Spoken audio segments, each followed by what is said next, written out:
Well, hey everybody. My name is Israel. I'm a pastor here, and ever since I was a kid, one of the things that I've always wanted to do is to become a pastor.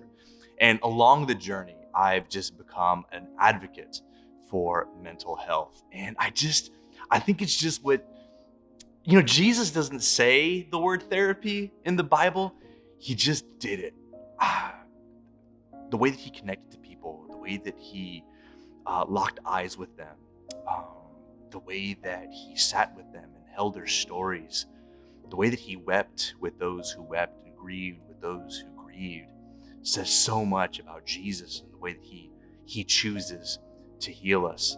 And so the topic of anxiety, the topic of that level of fear, is coming up right now, and it's an honor for me to address it. And I want to say this: the big question when it comes to anxiety is, what do I do with it? How do I think about that? How do I feel about myself when it comes to that issue? And so, let's talk about that. What do we do with that? I think the first thing that we can do is to understand that we all experience all types of anxieties. I think that there are some anxieties that aren't necessarily concerning. I think anxiety is normal to some degree. If you're walking too close to the edge of a cliff, naturally you're going to experience some anxiety. If you've got to speak at a social engagement or give a toast, you're going to experience a little bit of anxiety. Welcome to humanity. But also, I also think that there may be another form of anxiety where it could be debilitating, where it can hold you back from experiencing life to the fullest. And in case that is you, I also want to say, welcome to humanity. And you are welcome here. Jesus is for you. He loves you. He is the antidote to all forms of fear. But I want to get this before we start talking about what do I do with anxiety. I want to get this in your heart and in your head. So hear me out. I want you to stop believing this statement that anxiety and faith can't coexist. That there is this lie out there that says that if you have faith, then you can't be an anxious person. And that's just not true. I know plenty of leaders, strong leaders, pastors, influencers who have high levels of anxiety. And that doesn't say anything about their faith in Jesus. My heart, that what breaks about that when we believe that because I have fear, that I don't have faith, is that it brings on so many levels of shame. Like, it's not enough that anxiety is weighing heavy on our shoulders. Now we're carrying on the shame of being bad Christians. And that's just not our best life. So I want us to get rid of that notion, that idea. I want to deconstruct that for a second, that you can be a person of faith and you can also experience some anxiety. So what do I do? What do we do when we experience this anxiety? I'm going to give you some simple steps. There are so many things to talk about, but in this short time we have together, I just want to whet your appetite and pique your interest on what is practical for you in this moment. I think the first thing you need to do, okay, is develop allies. And really that's what I'm going to talk about.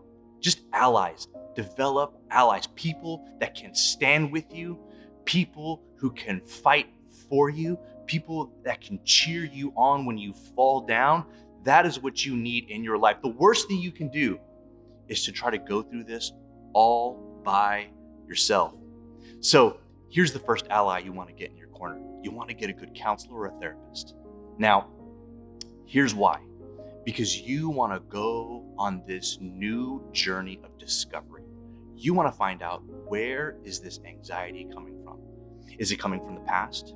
Is it seasonal? Is it circumstantial? Is it because there's some undealt with trauma in your life? Those are questions that a therapist can help you answer. And there's something beautiful in discovering those things, because once you discover the root causes of those things, you can invite Jesus in to speak truth into those very dark places. You know, the brain is like any other organ. Sometimes it needs help, just like the pancreas or the liver needs some sort of help to thrive well. Just like your eyes may need glasses to be able to see clearly, sometimes the brain, because it is an organ, sometimes it needs a little bit of assistance, and there is no shame in that whatsoever. So make sure that you connect with a good counselor or a good therapist. Here's the second ally you want in your corner.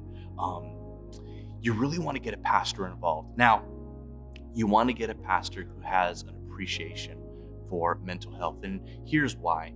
Because sometimes it's good to be able to share with your pastor or the leader or some sort of leader, small group leader, someone you can trust in the church, someone you can trust in your godly community, because you can take what you're learning with your therapist and your counselor and you can process it with that person. And in layman's terms, you can share exactly what you're going through. And what this person will help you do is they'll speak words of life and constantly remind you that you are not a product or a victim of your anxiety, but that you are a son and daughter of God.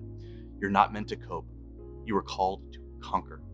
And so that voice of truth in your life is crucial for success. So those are the people that you want in your corner. Another person or another group that you want in your corner are friendships. Healthy, godly community. And this is just where you can be real and authentic, and you can show up for who you truly are in this safe and sacred space where you can share the weight and not have to carry it alone. In 1 John, there's a scripture that says that perfect love casts out fear. And I believe that when you surround yourself with these people, with your small group, with friends, I truly believe that fear will become overwhelmed with that authentic love. And you have more of a fighting chance to kick this thing out of your life, to conquer the issue of anxiety. And so I hope this helps you. And we are here to support you. We're here to pray for you. We're here to be in your corner as well. So I look forward to the next time that we get a chance to connect. God bless you, and we'll see you soon. Hey, if you guys enjoyed this moment, go ahead and hit like and subscribe. Also, if you have any questions at all whatsoever, I would look forward to being part of the answer to that. So go ahead and put your comments and questions below, and I look forward to chatting with you soon.